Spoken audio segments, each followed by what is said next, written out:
Hello everyone, a shorter video from a Kursk region here. I'm just going to have a look at a solitary incident rather than my usual longer video, as there wasn't really all that much of a way to look at. But this is still quite an interesting video. So it shows a Russian BMD-4 on the outskirts of Obukhovka, engaging targets with its main gun in the town, with a spotter drone recording it.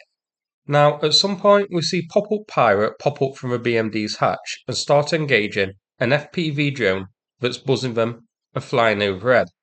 There's a cut in the video, and we then see the same BMD in a different location but nearby, then getting hit by an FPV drone.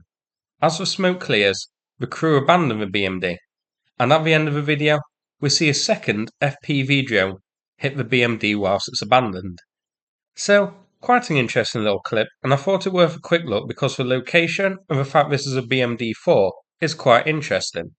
The geolocation is on screen now. Spot number 1 is roughly where the BMD was first engaging targets. The red marker shows where it was eventually destroyed. So, it didn't move far before the drone came and got it. Zoomed out, you can see this is near Obukhovka, right on the outskirts of a settlement.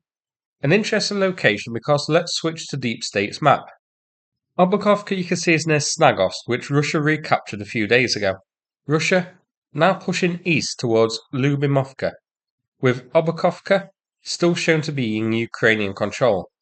And given this fighting was on the outskirts of a settlement, then that seems like it is accurate. However, the area north of Obukhovka I think should be changed to contested now.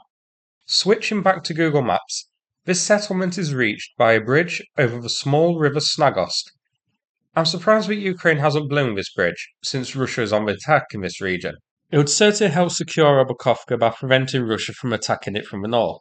It isn't a massive river, about 10 metres wide, but it's still going to be an obstacle that would need bridging equipment to cross. I expect the reason it's still kept open is that Ukraine want to keep it open for now so they could potentially use it to attack Russia's flanks in their push towards Lyubimovka. Here's a photo of the BMD-4.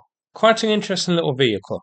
So, this is an amphibious armoured fighting vehicle from the early 2000s, designed to be very light and are used by Russia's VDV airborne forces. Russia had 465 in service. Ukraine has reduced that number by 126, according to Oryx.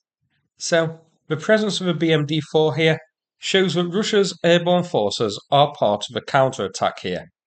The VDV are pretty much the whipping boys of Russia's armed forces, having been defeated at the Battle of Hostomel Airport, the Battle of Vasilkiv, the failed Kiev offensive, and the Battle of Kharkiv.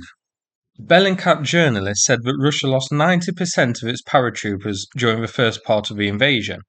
UK intelligence estimated that 30,000 paratrooper forces were deployed to Ukraine in 2022 and suffered 50% casualties, including wounded. So I wonder if the VDV may add the Battle of Kursk to their growing list of losses. As for territory exchanges, nothing from yesterday. The front lines around Kursk are the same as they were.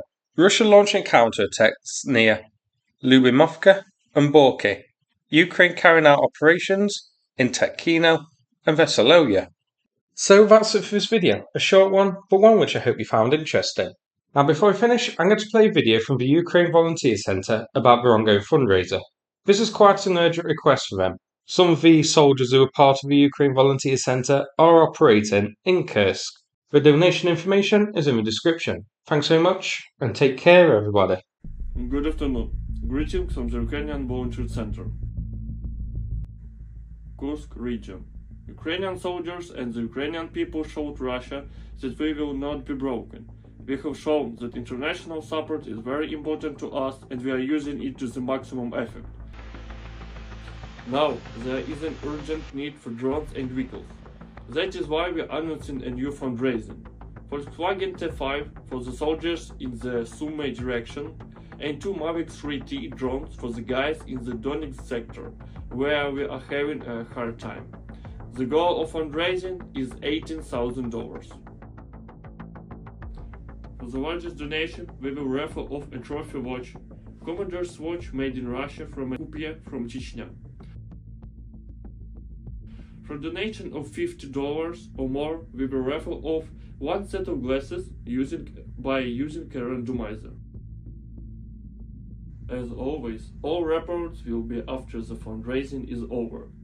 Thank you for your trust. Thank you for your support. With love from Ukraine.